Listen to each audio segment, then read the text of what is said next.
السلام عليكم، ازيكم حبايبي عاملين ايه؟ النهارده عملت طريقة بسبوسة جميلة زي بتاع المحلات بالظبط، ونفس المقادير وكله جبتها لكم يا جماعة من قلب المصنع ذات نفسه. طريقة سهلة وبسيطة وجميلة وما شاء الله تحفة، طعمها رائع.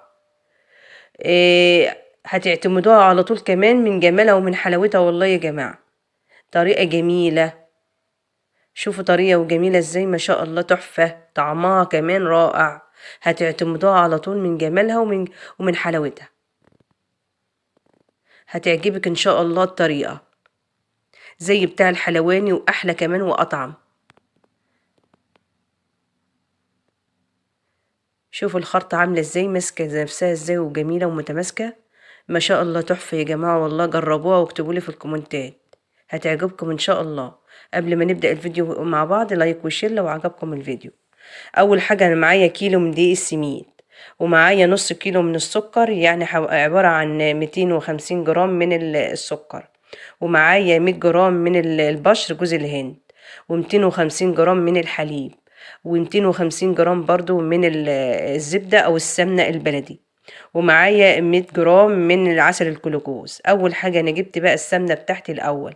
اي سمنه عندك يا جماعه بتستعملوها، بس يفضل بتبقى بلدي، بتبقى حلوه مع البسبوسه. نزلت بال 250 جرام من السمنه او الزبده، والعسل الكلوكوز 100 جرام نزلت بيه كده. اول حاجه بقى دي اول سر من الاسرار بتاع البسبوسه، بنحط العسل الكلوكوز على السمنه او الزبده وبنغليهم على البوتاجاز. دي أول سر من الأسرار بتاعتنا يا جماعة. بعد كده بنجيب الحليب بنغليه لوحده. برضو حطيت الربع كيلو الحليب أو 250 جرام، حطيتهم يغلوا لوحدهم. يعني حطيت السمنة مع العسل الكلوكوز والحليب لوحده، ده بيغلي وده بيغلي.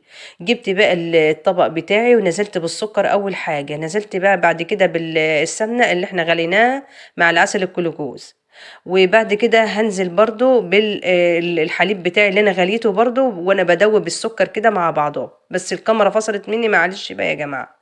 انا حطيت بقى، نزلت بالحليب بعد كده، ونزلت بالبشر بتاعي ونزلت بالدقيق السميد. كل ده قلبته ببعضه، مش محتاجة أي حاجة، يعني احنا قلبنا كل ده مع بعضه.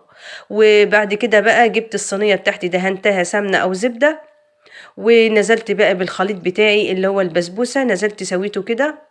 اكبر صينية عندك في الطقم بتاعك انزلي بيه، لو عايزاها يعني تكون يعني السمك اللي انا عاملاه ده. فردتها حلو كده وسويتها حلو من جميع الاطراف اللي انت شايفينها كده، وهضغط عليها برضو بايديا كده وهسويها حلو بالشكل ده عشان تبقى متساوية معايا كده. بعد كده بقى هعمل ايه، ههبدها بقى هبدتين كده من كل الاطراف عشان خاطر تبقى برضو متساوية وتبقى مظبوطة، ويطلع منها اي هوا خالص عشان تبقى حلوة معايا. دي تاني سر برضو، الهبدة دي تفرق معانا يا جماعة. بعد كده هنعمل العسل بقى بتاعنا او الشربات بتاعنا. نزلت باربع كوبايات من المية وكوبايتين من السكر و200 جرام من العسل الكلوكوز، نزلت بيه كده. وبعد كده بقى هنزل برشة صغيرة خالص من الحمض الليمون. لو مفيش حمض ليمون يبقى عصرة ليمونة صغيرة، هي رشة صغيرة خالص كده على طرطفة المعلقة، نزلت بيها بالشكل ده. يعني جرام صغير، يعني حاجة، يعني جرام بتنزلي بيها وتسيبيها 10 دقايق لحد ما تستوي تماما. والصينية بتاعتنا دخلت الفرن على درجة حرارة 180. يا دوبك طلعت يعني قعدت ساعة الا ربع. طلعت معايا بالشكل ده، خدت اللون من تحت، بعد كده رفعتها على الشواية.